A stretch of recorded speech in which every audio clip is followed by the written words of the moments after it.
Hey, what's up, everybody? It's Dan here from the Rebellious Noise Pro Wrestling channel. I am joined by Lucas, and we are here to talk all things King and Queen of the Ring.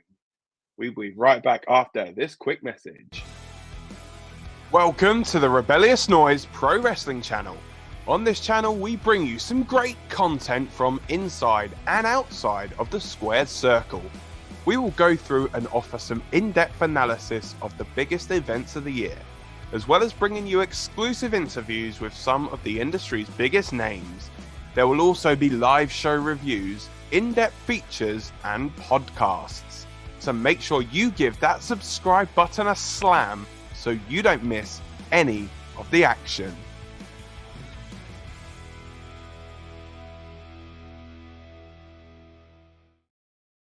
Hello. Once again, I am Dan from the Rebellious Noise Pro Wrestling channel. I am joined by Lucas, and we are here to talk all things King of the Ring 2024, sorry. Yeah. King and Queen of the Ring, sorry. The first ever Queen of the Ring. Remember, it was Queen's Crown previously. So with this one, obviously, there are only 3 matches that have been announced at time of recording for the show. Obviously, we are recording this before the finals of the King and Queen of the Ring have been determined over on Raw and SmackDown. So I guess we can touch briefly on the King and Queen of the Ring, who we think is going to make the final, who we think is going to win them. Obviously, without knowing the full lineups, it is a bit tricky, and that obviously won't count towards our predictions if we can actually be bothered to count them up this year. Still, I'll just claim last year's as the reigning champion. Champions advantages, isn't it? We'll just class that. So, so if we go with the actual King and Queen of the Rings themselves, so obviously, the actual format of the tournament, I've quite enjoyed it. The fact that it's been obviously over a few Raws, SmackDowns, and even some of the WWE live events. And we're now down to a final 4, so semi-final on Raw, semi-final on SmackDown for both men and women. On the men's side of things, I think on Raw we have, Gunther and Jey Uso? And then on the SmackDown side of things is Tama Tonga and Randy Orton. And then obviously on the women's side of things, on Raw we have Io Sky and Lyra Valkyria. And then on the women's side of that, we have Bianca Belair and Nia Jax, who won on SmackDown just gone. So, we'll obviously find out who the finalists are this week on Raw and SmackDown. So, do you have any kind of ideas or thoughts of who you think it could be? Yeah, the minute it got announced, I always had this inkling that Gunther would win it for the men.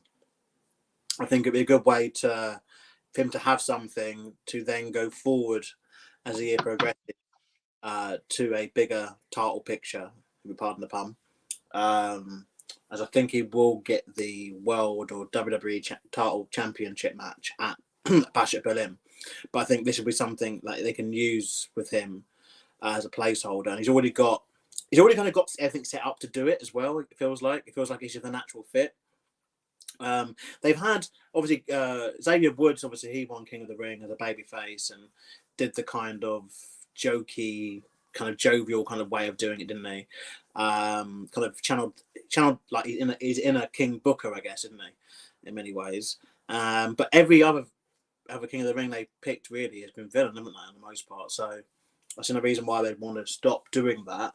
So we'll talk about more on the build-up show, but obviously it's anything that really you win and you get the gimmick attached to it, don't you? Like when you win King or Queen of the Ring, you become King and Queen as your gimmick, no matter what you was doing previously. But I think this kind of suits, the Ring General. He just added to his nicknames.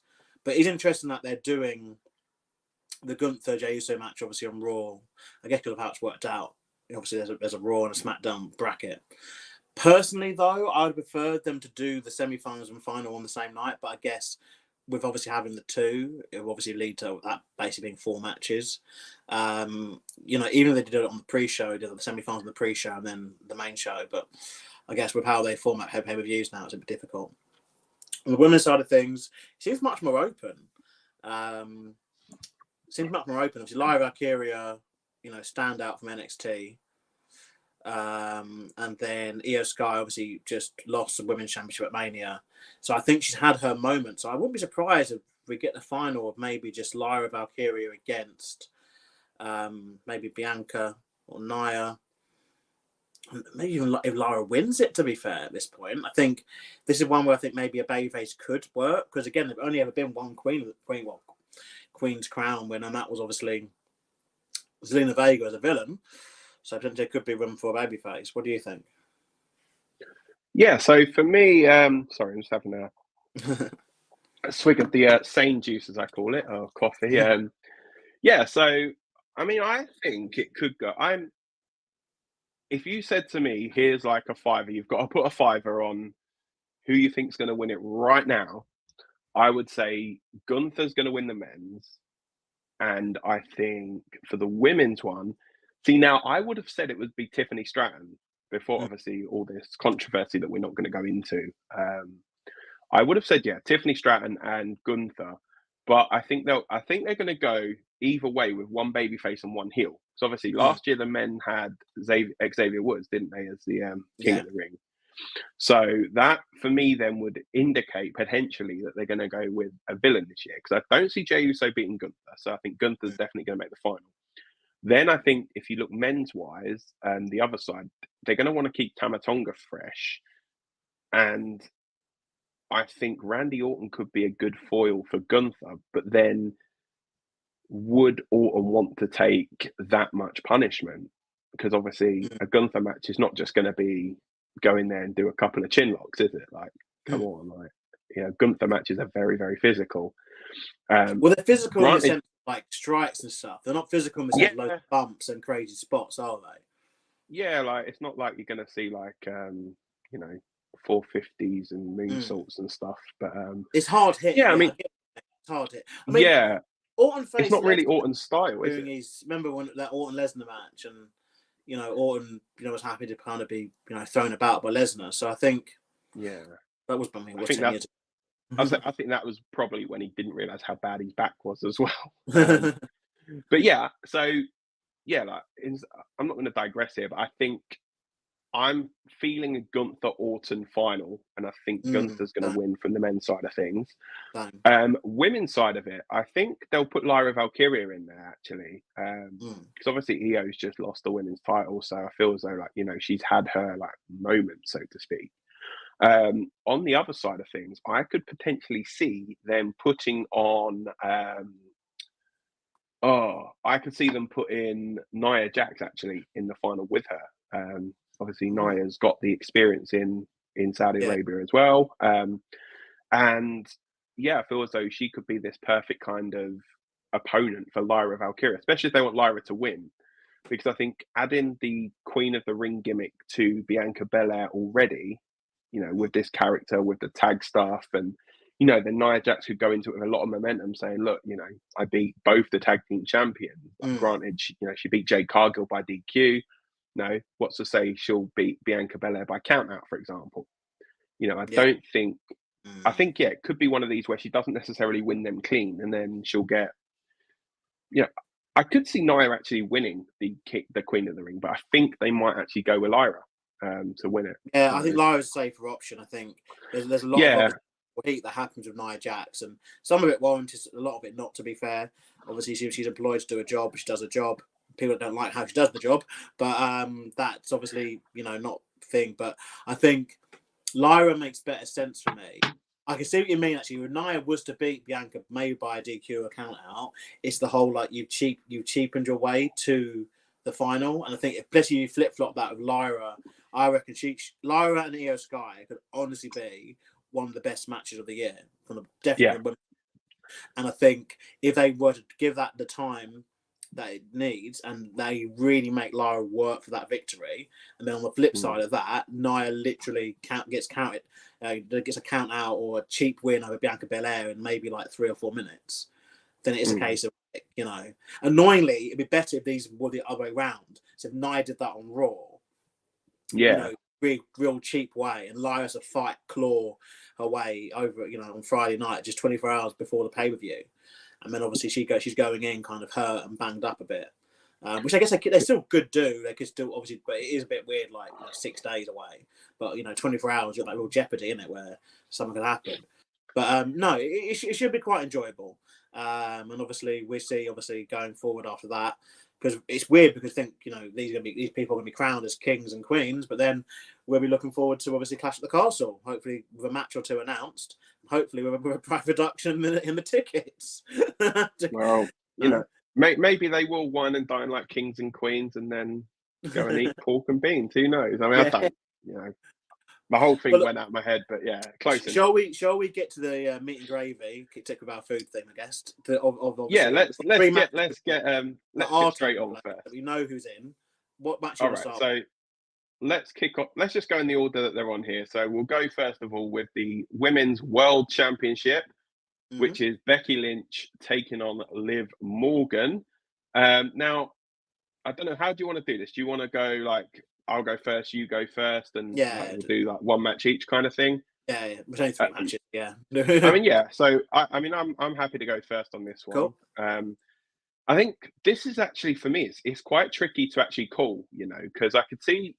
So my theory with this is, I think the plan all along was that Liv was going to be the one that was going to dethrone Rhea Ripley, and like I'm not entirely sure that the whole thing of Rhea getting injured was obviously something that they would have planned for. And so they've basically hit the break glass in case of emergency Becky Lynch button, as Vince used to do a lot of the time with Brock Lesnar. Not comparing Becky Lynch to Brock Lesnar in the slightest, but for comparison purposes. But yeah, I think I think this could well be Liv's time. Yeah, I'm probably going to lock in Liv Morgan, I think, to win this. Really? See, I kind of got a feeling that Becky was always going to win.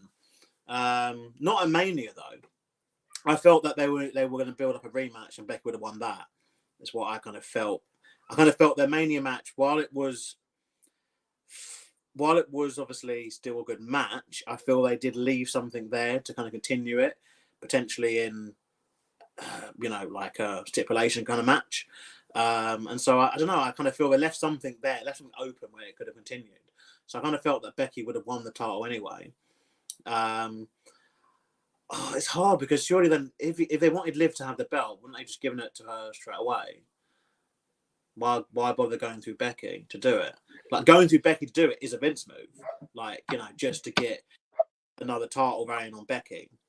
I mean, I think the only reason they did it was because I think they want to really push Liv, and having her win the title in a battle royal, they maybe feel would have cheapened it potentially. So maybe, her getting that clean victory, like pinfall, middle of the ring, 1, 2, 3, over a Rhea Ripley would have been a bigger thing than her winning a battle royal for a vacant title. Vacant's been defeated for titles more than anybody else in the history of WWE. Maybe I'm not too sure. But yeah, I mean that's the way I look at it. Is the only reason that they've done it is because they didn't want Liv to win it in a battle royal. They'd rather her have it as they'd rather her win it by pinning somebody clean. Okay, I see that logic, but obviously, I have said previously on this channel that I would be very open to them going back to shorter title reigns. So I am fine with a bounce. If it is, it's bounce on to Liv. But I don't know if they do it here, though. I don't know if they do it here. Like, just looking forward to what they've got. Obviously, they're probably going to have the house shows and the TV in the UK. Becky's insanely popular.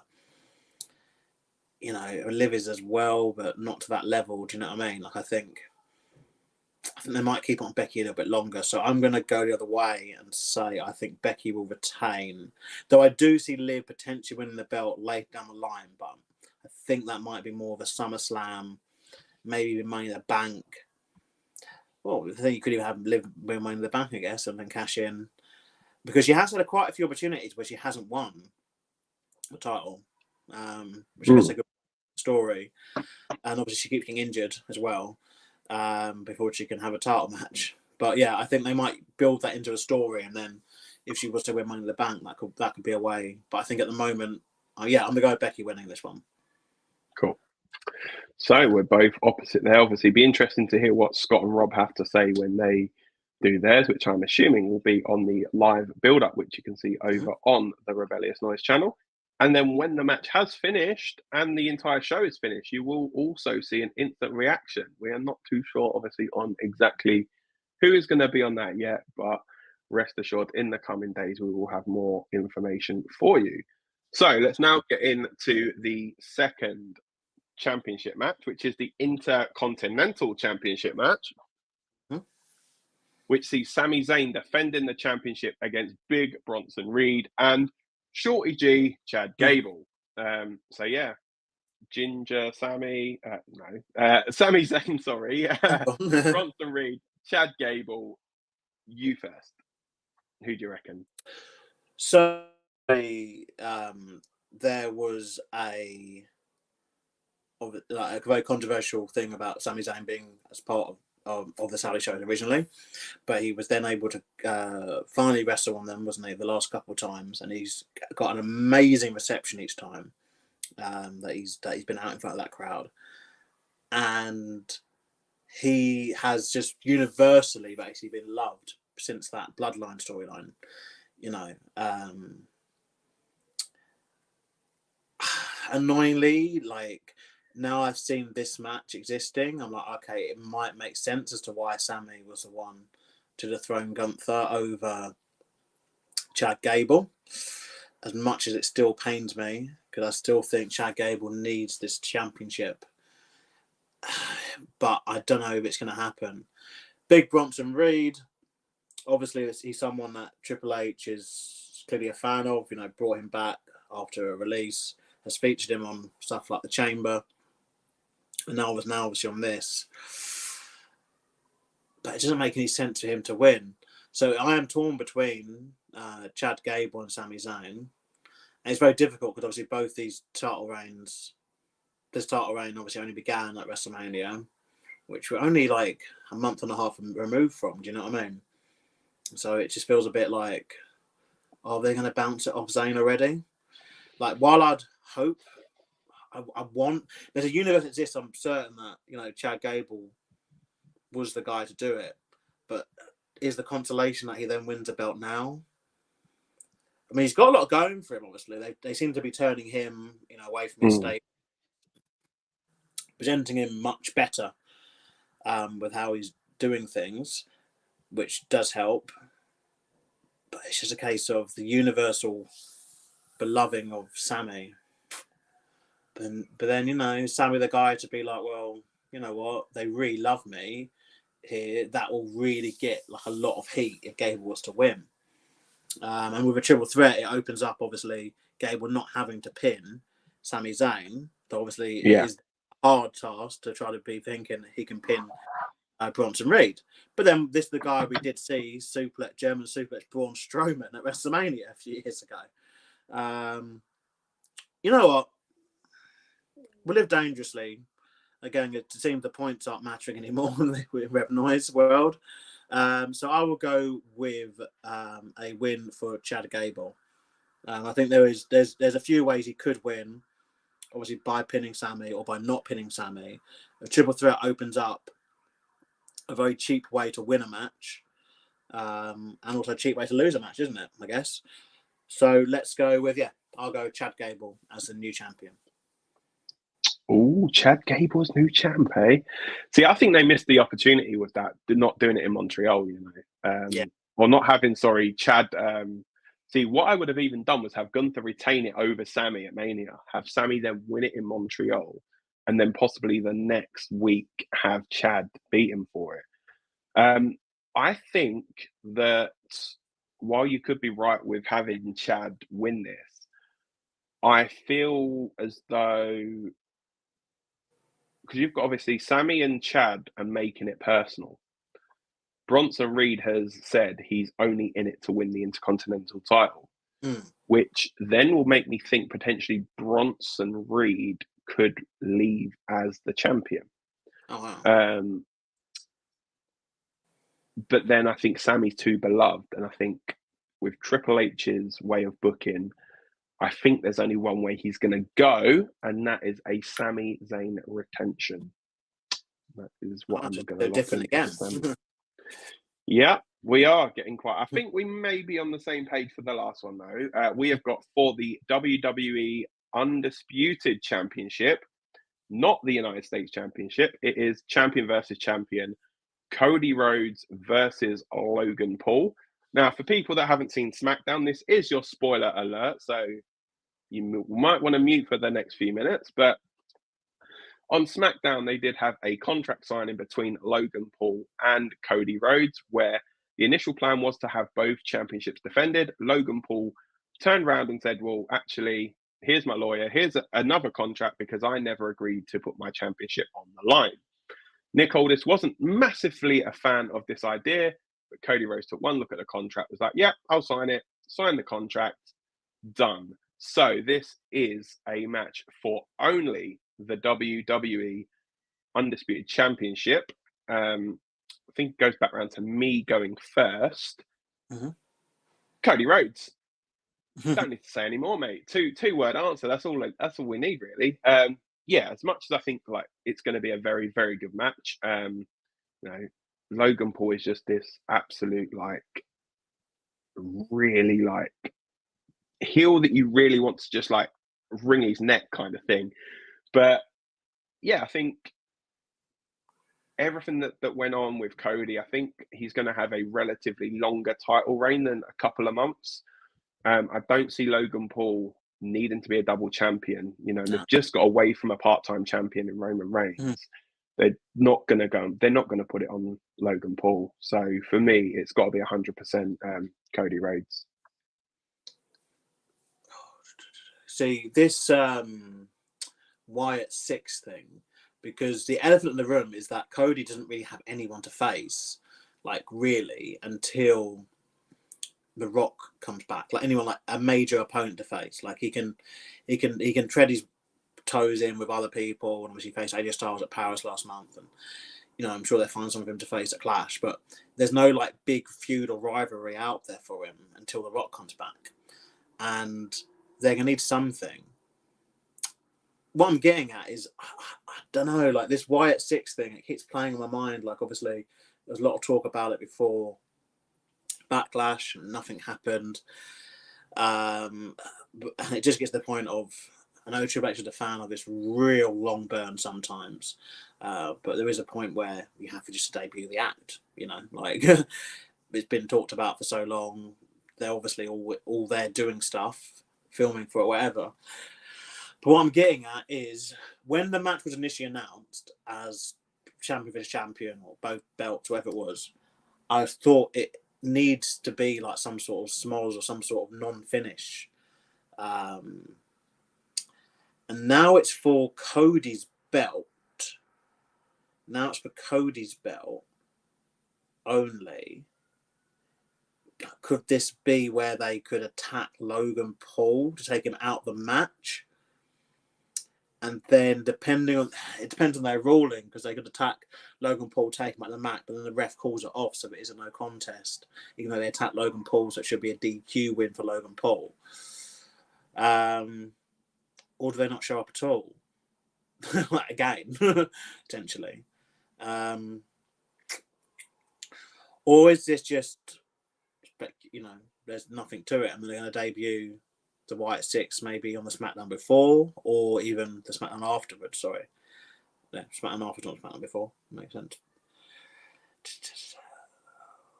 Yeah, but is it too soon into Cody's reign to like be having him already? This is the thing they've done before in the past with babyface champions, where they give them like one match, you know, winning clean, and then they're already into like winning by DQ and, you know, run-ins, interference, and all that kind of stuff. But there is stuff that you're actually a fan of, you know, as evidence from WrestleMania. Oh, it's so annoying I have to do this match now, because I just get a feeling more is going to develop over the week, innit? But I guess if in doubt, let's just go for what would seem to be the certainty at the moment, in that Cody Rhodes will retain the championship. Yeah, I'll go with Cody Rhodes retain. As much as there's a lot of stuff that I could see happening. It's just a case of if it doesn't happen, then it's just like, oh. But it's just annoying because I get a feeling that they I don't know. Are they still teasing the Wyatt 6 stuff or Uncle Howard or anything? Yeah, they've been teasing it quite a bit on Raw, and obviously that. No, but I think that then kind of will give a bit of a hint that nothing's going to happen in this one, because that seems like it's only being advertised on Raw. So I think that would be more going on to Raw rather than SmackDown. And isn't Braun Strowman on Raw, isn't he? Yeah, Braun's on Raw as well. But I think. Yeah, I mean, I don't think there's going to be anything like that in it. I think it will just be quite a very good match and a very clean Cody Rhodes win right in the middle of the ring. So. Isn't it interesting why they did the champion versus champion thing? It seems a bit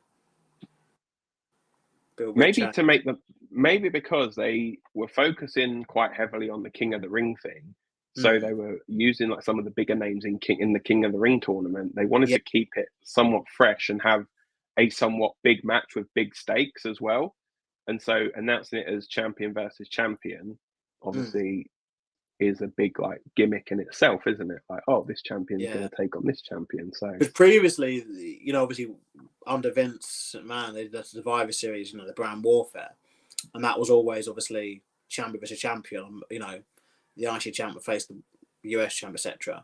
But it was never for a championship, and so it is one of those. And then they've used obviously winner takes all for when it is for multiple championships, like they did at WrestleMania with Brock and Roman. So maybe it was just that. I think maybe people, when they saw champion, they thought it was for both belts, but then they were like, oh, actually, we've got to rectify it and clarify it is only for this belt or for no belt. Yeah, I think it'd be a good match.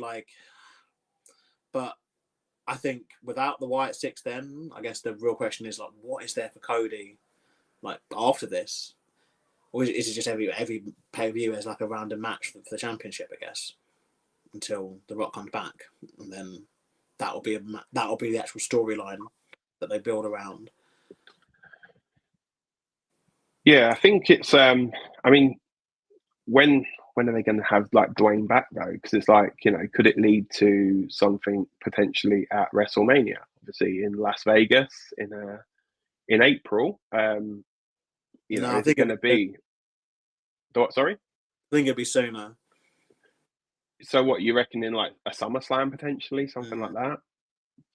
Yeah, I mean, Roman is next year Mania.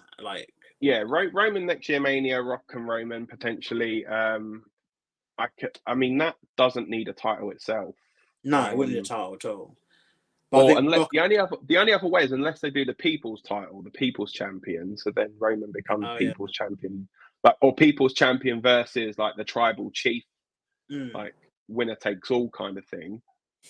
Yeah, but I definitely think with The Rock appearing on Raw after Mania and kind of putting himself in the ring with Cody and making it known that match is on his mind, I think that has to kind of happen somewhat. And that's another reason why I keep going on about it, but I need to know where Survivor Series is this year, because I think, again, The Rock debuted at Survivor Series.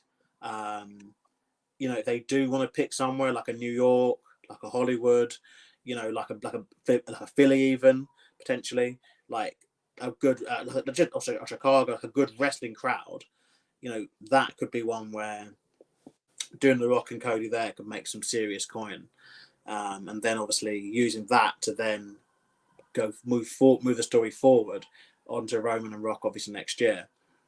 Yeah, but I think just having a look. Has it been announced? No, I think they really like waiting. Usually around SummerSlam. I think it's usually around Money in the Bank SummerSlam time. They kind of confirm the location of it. So you got Battleground, Clash at the Castle, Money in the Bank, Heatwave, SummerSlam, Bash in Berlin, Survivor Series. Yeah, Survivor Series. Unconfirmed, assumed November 2024. Venue to be announced, city to be announced. Yeah. They seem to play their cards close to their chest with that one. I mean, yeah, it's I mean, you got to think if they're going to go with the whole War Games thing again, then they need to have a venue obviously big enough that's going to fit the two rings and the two structures in as well. But then this is the thing, do they just do Chicago again? Because they've got Punk there, for respect. They know it fits the 2 rings. And, just do away with a bloody War Games thing. I know, yeah. But the thing is, it's just a good wrestling crowd, isn't it? It's just a good wrestling crowd. Yeah, Chicago always. To be fair, Chicago and New York, are probably for me would be the front runners for that if you're going to do it in the States. I mean, the thing is as well, there's what's stopping them from going overseas with it, but then I don't know. I don't think we'll get a big 4 outside the US yet. I think they keep them in the US. Yeah, I think so. Well, obviously, I think they're going with what is it? Is it Money in the Bank with Canada? Yeah. But yeah, that's still kind of sitting at number 5, isn't it? I think. Yeah, I think it's it has been kind of seen as the big 5, hasn't it? Now with Money in the Bank included, but yeah. So, right. So, I think I'm pretty much I think we've covered everything. Yeah. So we've covered. Yeah. So that's pretty much. There'll be more to come, obviously, on the build-up show, which obviously will be next Saturday. Yeah. I'm not sure if we've got timings for that yet. And then, obviously, immediately following the show, we will have the Rebellious Noise team going live with their instant reactions to King and Queen of the Ring. But yeah, I mean, unless there's anything else that you want to add, I think I'm pretty much done here. Indeed, yeah. I mean, it's all we can do. Obviously, sometimes a short one. It's always tough when obviously there's only 2 of us. There's 3 matches that are confirmed. The other 2 obviously we can kind of speculate who's going to be in. Yeah, let's wait and see what the other 2 come up with, and so. Anyway, that is everything, I guess, from us 2. I've been Dan. He's been Lucas. Thank you very much for tuning in, guys. Don't forget to like, share, and subscribe to all things Rebellious Noise. And follow us over on the Rebellious Noise Pro Wrestling channel. Take care. See you at King and Queen of the Ring. Matt Ball. Welcome to the Rebellious Noise Pro Wrestling channel.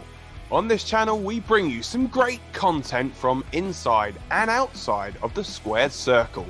We will go through and offer some in-depth analysis of the biggest events of the year, as well as bringing you exclusive interviews with some of the industry's biggest names. There will also be live show reviews, in-depth features, and podcasts. So make sure you give that subscribe button a slam so you don't miss any of the action.